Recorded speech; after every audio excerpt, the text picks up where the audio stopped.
Movie की शुरुआत होती है एक जंगल को दिखाते हुए, जहां एक आदमी जंगल में पागलों की तरह भागते जा रहे थे। वो यहाँ से निकलने का रास्ता ढूंढ रहा था। ये आदमी सूरज को देखते हुए आगे बढ़ रहा था, लेकिन अब सूरज भी ढल चुका था। भागते-भागते एक जगह आया जहाँ एक फेरी के स्केलेटन पर लिखा था the point of no return. इसका मतलब यहाँ से कोई वापस नहीं जा सकता। अंधेरा गहरा हो जाता है और एकदम से बहुत सारे बर्ड्स उड़ चले जाते हैं।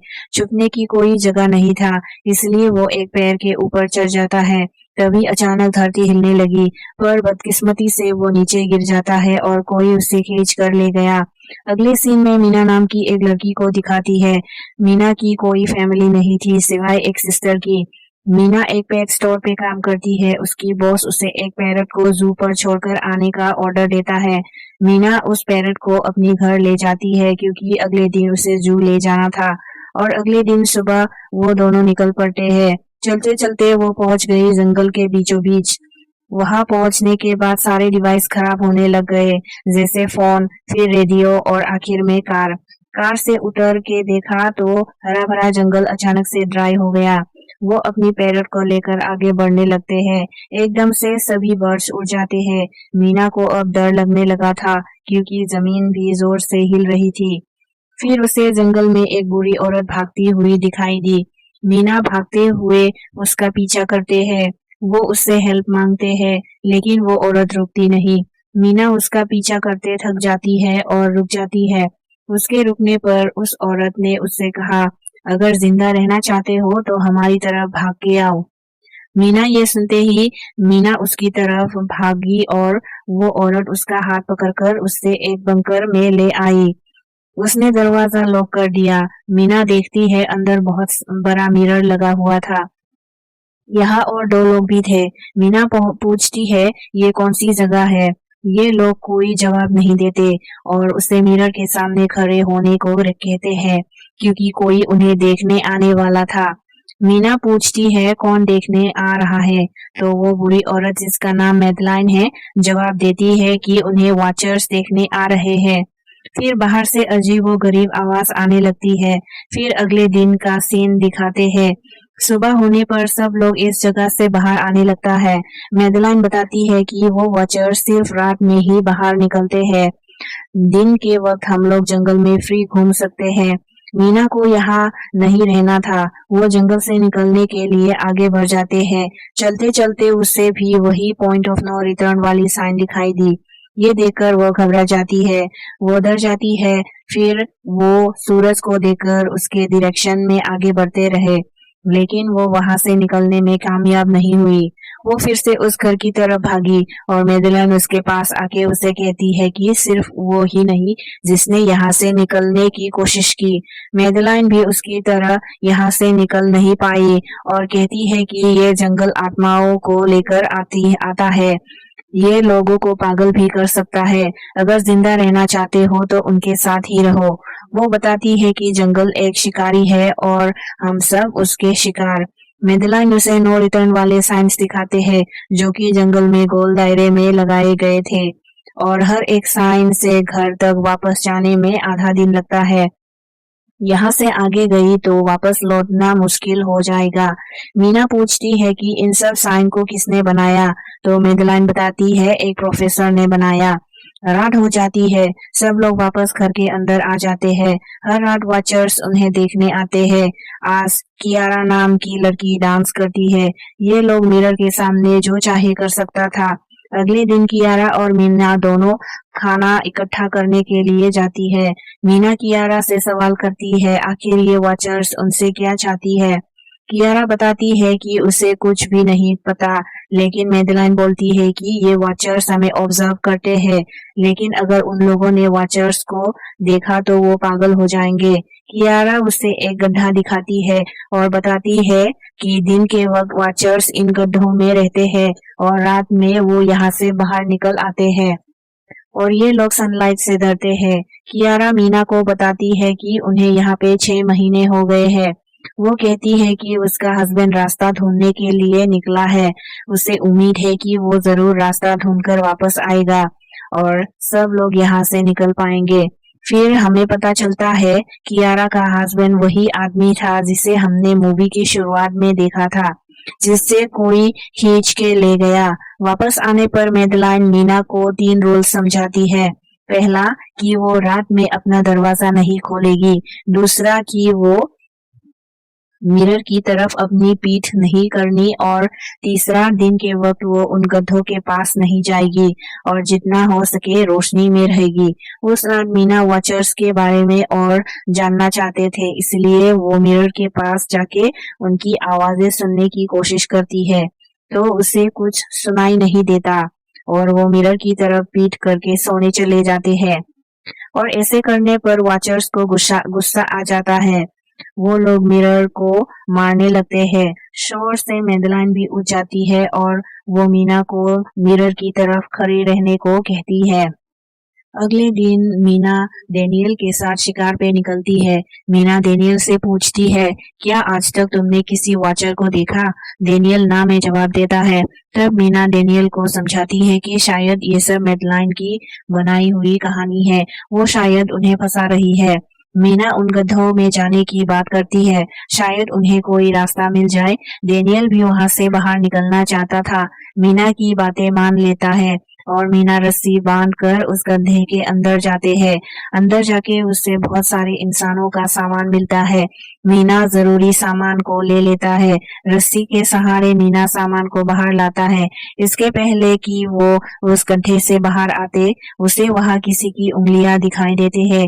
वो अच्छे से तो नहीं देख पाई कि ये क्या चीज थी, लेकिन वो डर जाती है।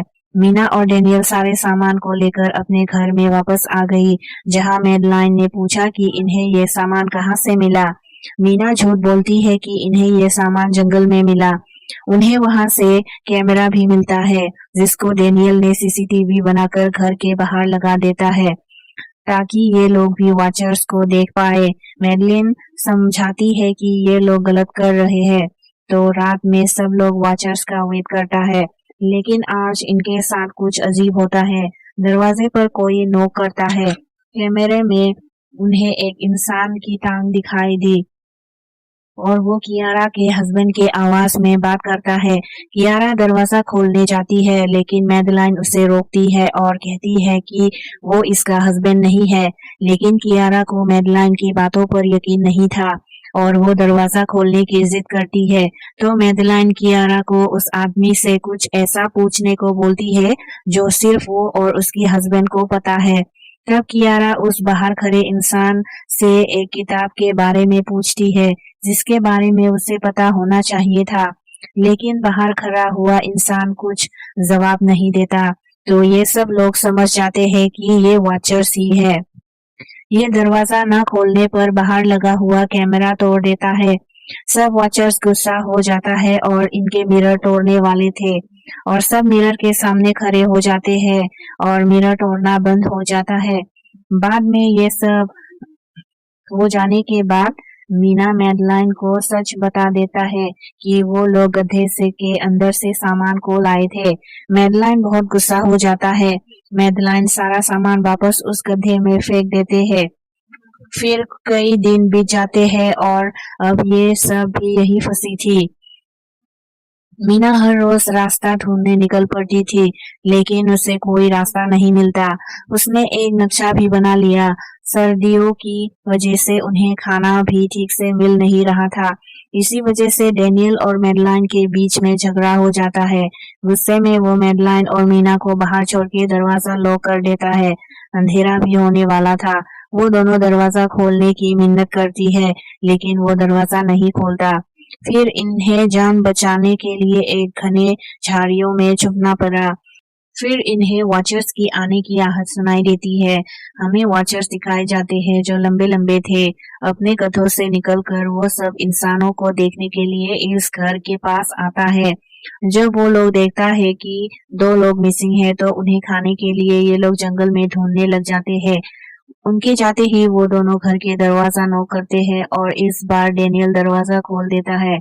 मैडलाइन गुस्सा हो जाती है और उन्हें बताते हैं कि वो इन क्रिएचर्स की तलाश में यहाँ आई थी, क्योंकि उसने इन क्रिएचर्स के बारे में किताब में पढ़ा था कि ये क्रिएचर्स फेरिस है।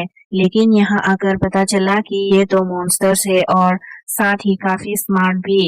ये लोग भेष बदल सकते हैं और इंसान जैसे बनने के लिए कुछ सीखते हैं, इसलिए ये हर रोज आकर हमें ऑब्जर्व करते हैं।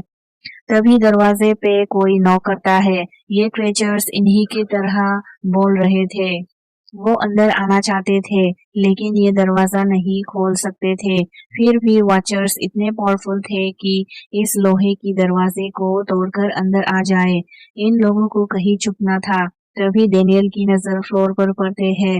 वो जैसे ही कारपेट उठाकर देखता है तो नीचे एक बंकर था।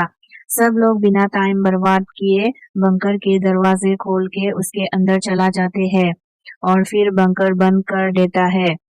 ये लोग बंकर के अंदर जाके हैरान होते हैं कि उन्हें ये बंकर के बारे में पता नहीं चला। इस बंकर के अंदर सब कुछ था, जैसे खाना, टीवी और बहुत सारे जरूरत का सामान था। मीना कंप्यूटर को ऑन करती है और उसके डाटा खोल के देखती है। फिर डाटा से उन्हें पता चलता है कि यह जगह डॉक्टर किल मार्टिन ने बनाए थे। ये प्रोफेसर इन क्रीचर्स के बारे में पता था और वो इन क्रीचर्स पर रिसर्च करना चाहता था, इसलिए वो इस बंकर को बनाया था। वो इस बंकर में रहता था। पैसों की लालच देकर वो दूसरी इंसानों को यहाँ लाता था और रात के वक्त उन्हें ऊपर रूम्स में छोड़कर खुद इस बंकर में छुप जाता था और मॉन्स्टर फिर उन इंसानों को खा जाया करते थे। और प्रोफेसर ये भी बताती है कि ये क्रिएचर्स कोई मॉन्स्टर्स नहीं बल्कि असल में फेरीज थी। तो पहले इंसानों के साथ रहती थी, लेकिन फिर इंसानों ने इन्हें धोखा दिया। इन्हें यहाँ जंगल में फंसाकर वो यहाँ से निकल गए और कई साल जमीनों के नीचे रहने की वजह से इनका जादू और इनके विंग्स गायब हो गए। और इन सारी रिसर्च के दौरान इन्हें सबसे अलग फेरी मिले, जो सूरज की रोशनी में भी उन गड्ढों से बाहर आ सकती थी और अच्छी भी थी। उसने प्रोफेसर को मारा नहीं, वो उससे बंकर के अंदर ले आया और वो फेरी प्रोफेसर के साथ रहकर सब कुछ सीख गया। उस कंप्यूटर में बहुत सारे वीडियोस थे, लेकिन मीना आखिर में क्या हुआ ये जानना चाहती थी। तो वो सबसे लास्ट वाली वीडियो देखने लगा, जिसमें वो देखती है कि प्रोफेसर खुद को और उस फेरी को मारने वाली होती है और वो इस जंगल से निकलने का रास्ता भी बताते हैं और कहता है कि शाम में जिस डायरेक्शन में बर्ड्स आते हैं उसी डायरेक्शन में भागने से वो लोग इस जंगल से निकल सकते हैं। और बोलता है कि अगर कोई यहाँ से निकलने में कामयाब होता है तो यूनिवर्सिटी जाकर उसके सारे रिसर्च डिस्ट्रॉय कर देना। वो यहाँ आकर बहुत बड़ी गलती कर दी। वो इंसान और फेरी को एक साथ नहीं रख पाया। सब लोग खुश होते हैं क्योंकि इन्हें बाहर जाने का रास्ता पता चल गया। अगले दिन सभी लोग बंकर से बाहर निकलते हैं तो देखते हैं कि इनका घर उन वॉचर्स ने पूरी तरह डिस्ट्रॉय कर दिया। अब ये लोग जंगल से निकलने रास्ते में बाहर बढ़ जाते हैं।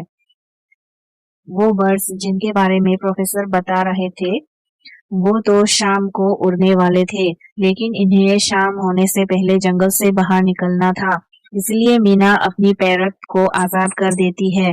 जिस डायरेक्शन में वो उड़ता है ये लोग उसी डायरेक्शन में चलने लगता है।